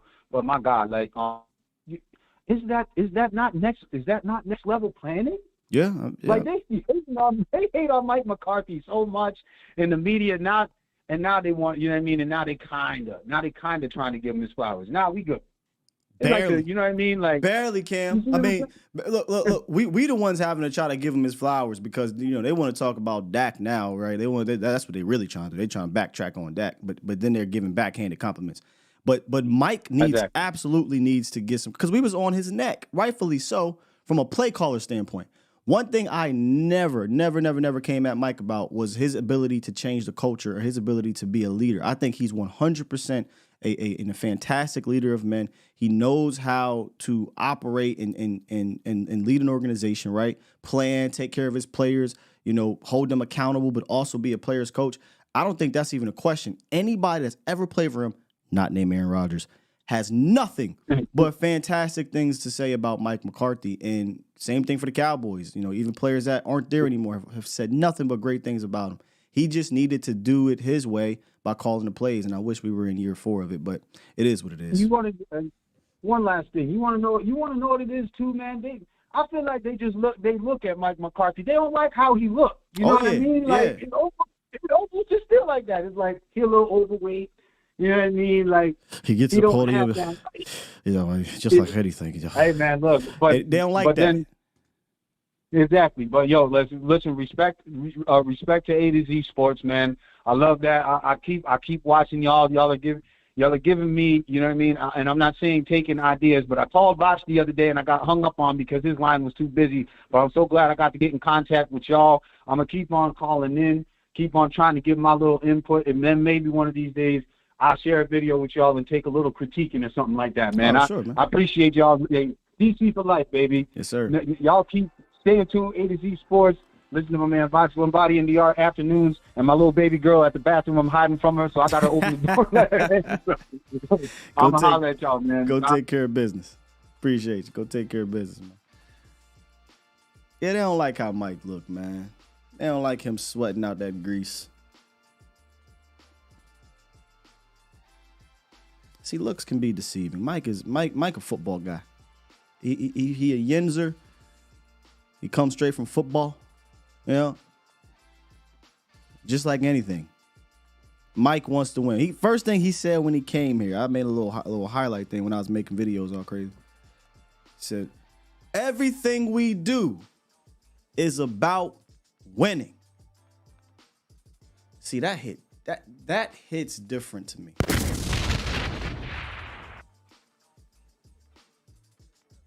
Sky, everybody's like that, right? Everybody. No.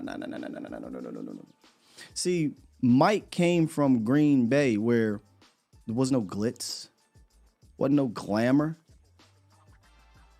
Green Bay ain't Dallas. Quite literally everything Mike did, blood, grease, sweat, and tears was football. Everything we do is about winning. We do. I can't control what they do up there. And that's what he had to understand. That's what he had to get you. Oh. The media room filled up for OTAs? That's different. Okay. Oh, I can't go, please? All right. Let me figure that out. Well, today we're going to practice outside, and then 2 hours later, I thought we were going to practice inside today. Okay. Got to figure out how I'm going to navigate this, because this isn't what I'm used to. By year 3, Big Mike came out there in that podium and said, hey, Kelly, bro, we got to be smarter than this. Then Mike started to realize, man, let me tell y'all where I'm from now, okay? All this little glitz and glamoury stuff I'm done. I'm done just acquiescing. This is what we're going to do. End of the season, he got to go. Because everything I want to do is about winning. When he said that to me, or to us, to his players, really, but we got a chance to listen to it, that hit different. I never thought that was the case prior, because we had a coach that grew up in this. He understood. He dealt very well with Jerry, because I used to call him, that's a stepdad, Jerry was his stepdaddy. Mike from around the way. Mike from around the way. I'm leaving here with something. Oh, y'all want to fire me? Yeah, okay. I'm leaving here with something. He got to go. If you're going to fire me, I'm going out my way. Remember the last time JG tried to do that? Hey, Jerry, you think it's okay if I could take over play calling duties? You see Wonder Bread over there? No, Jason, you're gone. Finish this thing out. Mike said, hey, Playboy, look. It's him or me. It's him or me. It's the Super Bowl winning coach who knows how to handle things, or it's Wonder Bread who still, is a baby in this thing. Breath smell like Similac, wet behind the ears. Respect Mike, man. I respect Mike. Just like anything. My bad, Glenn. I done got passionate about Big Mike. What's up, Glenn? Even through all his flaws of being a game manager, I respect Mike for what he's been able to do in this organization. Anyway, go ahead, Glenn. Skywalker Steel, good morning to you, bro. How are you doing? Man, I'm fired up today. What's up with you? Well, I got to tell you, this is an entertaining show, and, you're actually singing my song and what I was going to bring up. So, real quick, Mike McCarthy, you're 100% right. A couple things. I underestimated how polarizing Dak Prescott was in the NFL. The last couple of weeks, the analysis that I'm seeing, they're redefining terms. They're pushing the goalpost. Bro, they redefined MVP. I've never seen that in my life. It's unbelievable. I'm literally scratching my head.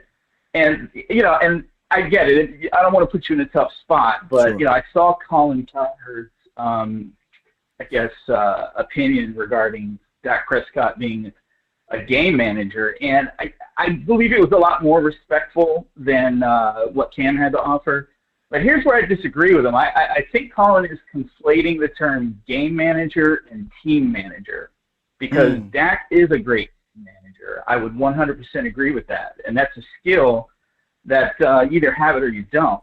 But to put that label game manager on him, then you're basically saying there's nothing he can do to get out of that. And maybe that's where we are with Dak for some people. And, at the end of the day, I'm a Cowboys fan, so I'm not going to get too far into that. Sure. But I'm noticing that just the level of polarization is just unbelievable. And that's why Mike McCarthy was the perfect hire, because I think that Dak's been underestimated, and I think McCarthy's been underestimated, 100%. Right? And so they're both two peas in a foxhole, if you will. And with Mike McCarthy, he is very shrewd. And if you look at his play calling this year, and I think you've even alluded to this, Mike's been stealing plays, and I'm here for it. I mean, you look at the 49er playbook. I swear, half the games that I'm watching, a couple weeks later, we'll install it because we have the personnel to pull it off. Miami, I think same that's thing. Something. Yes, exactly. I was going to point to that, and even a couple of Phillies plays.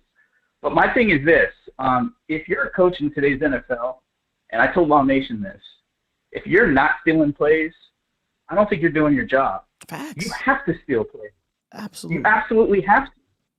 And so, shout out to Mike McCarthy. I really, really enjoy watching their schemes because Dak has never seen wide receivers this wide open. And I think he's been handicapped.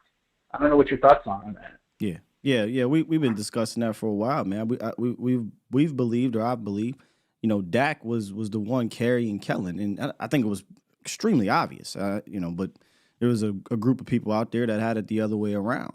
And Mike all but told us, hey, we have philosophical differences. We know what the West Coast principles are, but here in Dallas, we haven't seen a modernized version of it because we haven't run that. We come, and this is the other thing why I give these dudes credit is because our front office, right, they don't change. So they revert back to what they know, and usually, whether it be business, whether it be football, sports, or whatever, you go back to, okay, what worked when I was a winner? And they have been stuck in that. I mean, stuck in that for decades. And a lot of people thought Mike was going to be that way. But Mike, and this is what I love about him, is he's shown the ability to adapt from day one. Hey, Mike Nolan, this ain't going to work. See ya. Hey, Kellen, you or me. See ya. Even this year, he's shown the ability to adapt. Okay, maybe I overreacted. Possibly this could have came from upstairs, but maybe I overreacted to what happened last year. See ya, Texas Coast. We're running it. Here we go. Right? So he's shown that ability to adapt. He knows how to win. He's done it in this league, and fortunately, unlike Bill, he's not too old to stick around and still do a lot of the grunt work. Yeah, no, absolutely. Bill Parcells, for those who don't know what I'm talking about. Yeah, no, absolutely. I got a question that I'll take off air. The question is this. Am I wrong to be a little worried about our safeties in this game in coverage? Josh Allen, he can, as you said earlier, he can make all the throws in the pocket, no doubt. But he can also make off-script throws, and sometimes he gets a little too confident. But I'm a little worried about our safeties in space. I'll hang up and get your thoughts on that. Am I wrong to be worried? That's my question. All right, man. Appreciate you, Glenn. Interesting. I mean, I should have kept him on the horn and asked him what. So space. He did say space. I did say you're wrong. I mean, if you feel worried about it, that's you're allowed to feel how you feel, right? I'm not gonna fight you on it. And you're probably worried more because of Josh than anything. And I mean, let's be real. You can have an all-world safety. Off-script plays are tough to deal with.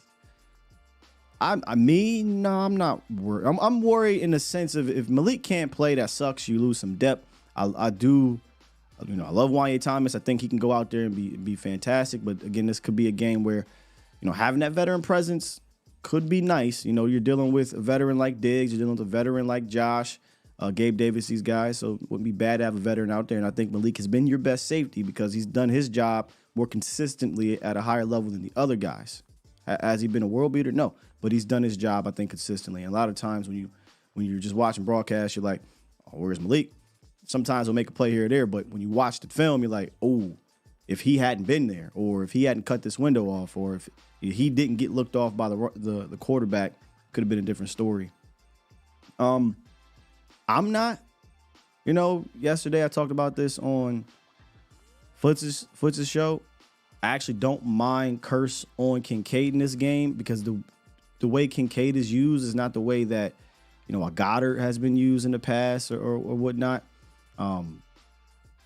So I'm look, and he had a good game. So maybe Curse can build on top of that. I like our safeties in this one.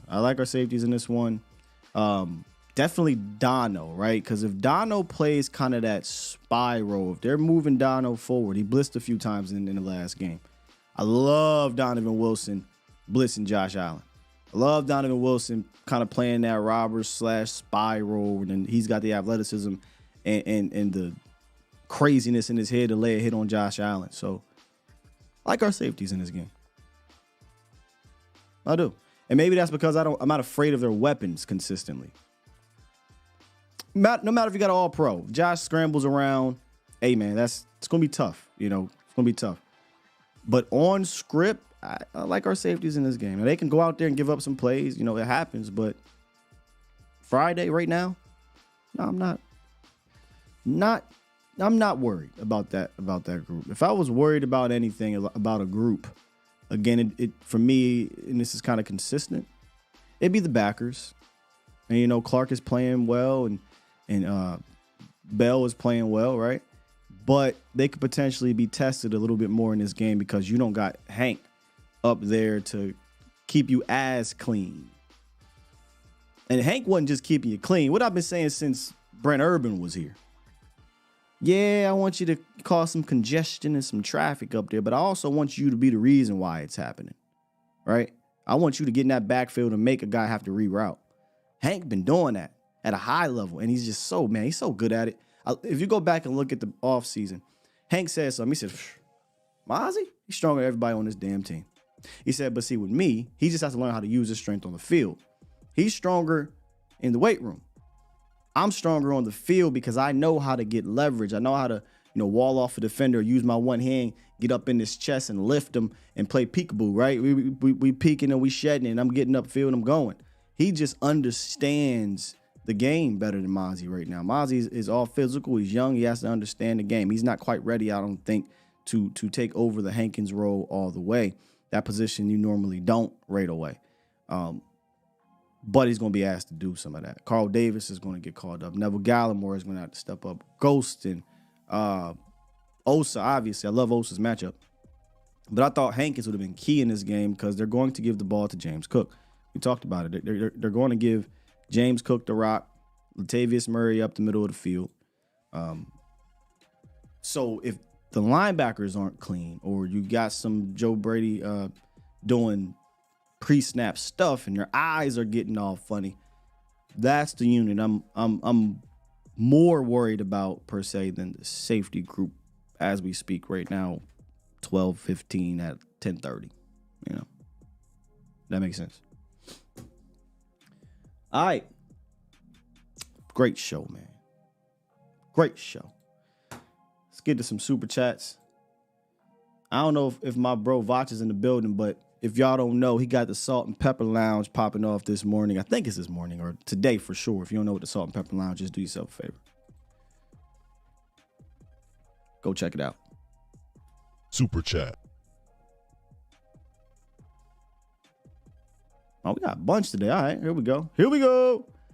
Tacoma John dropped 2. He says, Sky, just watched you on Foots.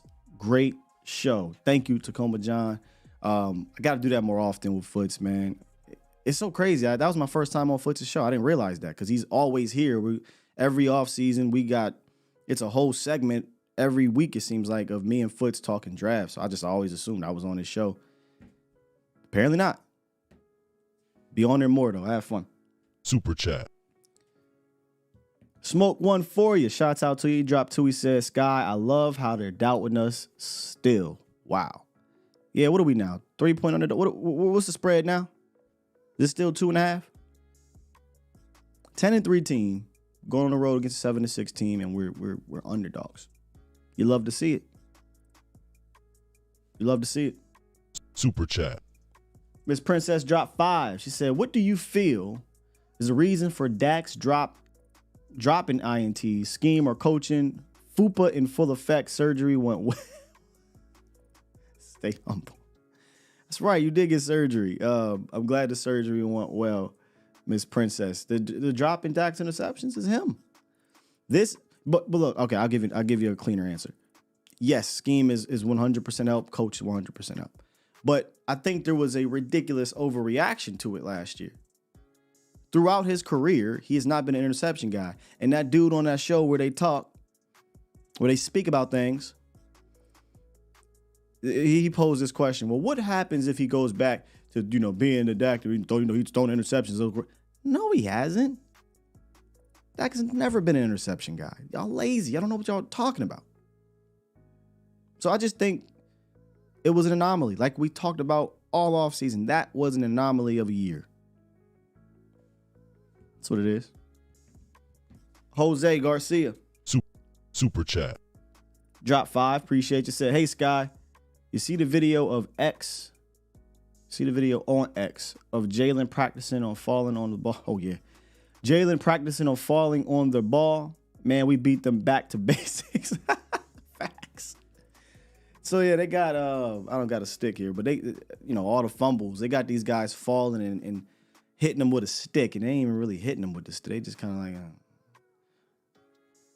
and yeah, we beat them back to basics. I love that. Jay Versick drop 1. Super chat. Drop 5, actually. Said, I probably missed it if you spoke on it, but do you think Peyton Hendershot could be effective with Fergie in this game? Well, Jay Versick, yesterday I briefly touched on that when I brought up the tight ends. You go look at a couple games against the tight ends, or a couple games where the tight ends had success. It wasn't just the main guy. And yesterday I had talked about, hey, tight end 2 might get busy. Because tight end 1, 2, and 3 in the Cincy game was getting busy. Tight end 1 and 2 was getting busy in the Patriots game. And then obviously Travis Kelce is Travis Kelce. So he was getting some work in that Kansas City game. But yeah, Jay Versick, good eye. I absolutely think if Peyton Hendershot is involved in the passing game this week, he can get a few catches. He played a lot more snaps than I expected him to play in his first game back. I think it was something like 17 or 18 snaps. So if he's going to be around that 17 to 20 snap mark, and it could be because the weather, which we'll get to here in a second, you're going to need him to contribute in the passing game. And there was a play in the Eagles game. If Hendershot didn't fall, Dak had him. And Hendershot knew it. Because he fell, he got up, tried to finish his route. I can't remember, I think it was incomplete or something. And he was like, damn. Yeah, I think it might have threw it behind CD Lamb or something like that. It was like, damn. If Hendershot can get open, I think Dak will find him in this game. Los Autos, shouts out to you. Ran into him at walk-ons.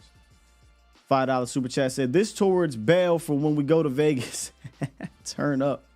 Let me know if you and Vach need security. Oh man, if we go to Vegas, we ain't celebrities like that. Ain't gonna need no security, but appreciate you. I'm trying to be with the people though. And then Jordan dropped 1. And I'm noticing this too, Jordan. Happened to see. He said, yo, Sky. Michael Gelkin just reported it's going to be windy and rainy, 80% chance. And I've noticed that's creeping up. 15 to 18 winds, 30 miles per hour gust. Thoughts? Okay. Rain plan. Here we come. The temperature, we're not worried about the temperature. 45, 50 degrees is fantastic temperature-wise. But rain and wind, okay, here we come. We're going to have to bring the rain plan. Whether that's the run game rain plan, the short passing game rain plan.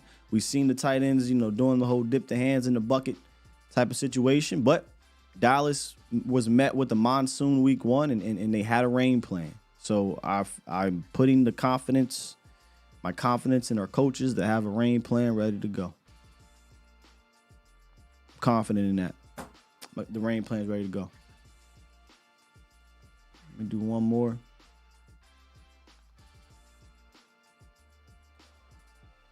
And we good to go here. What Vach say?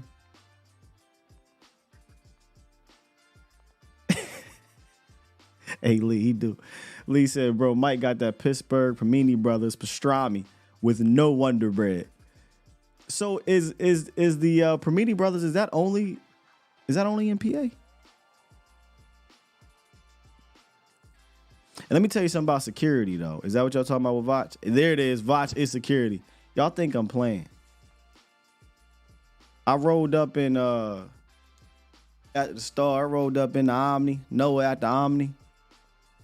Bro, I thought Vach Lombardi was John Wick. I thought I was in a movie. Vach.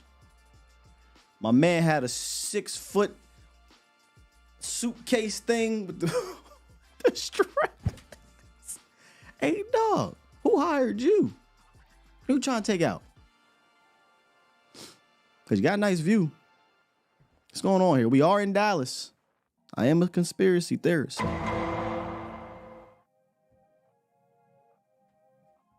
Just saying. So, yeah, Vach is definitely security. Y'all think I'm playing when I be like, oh, no, I'm good. I'm good. John Wick for real. Vach said, we getting home safe. I know. I ain't tripping at all. First time I met Vach, I don't even think he dapped me up. He pulled out a knife. Because we had already been cool. And I said something along the lines of, you got that thing? Nah, I got it in the car, but I said, oh, we good. We good.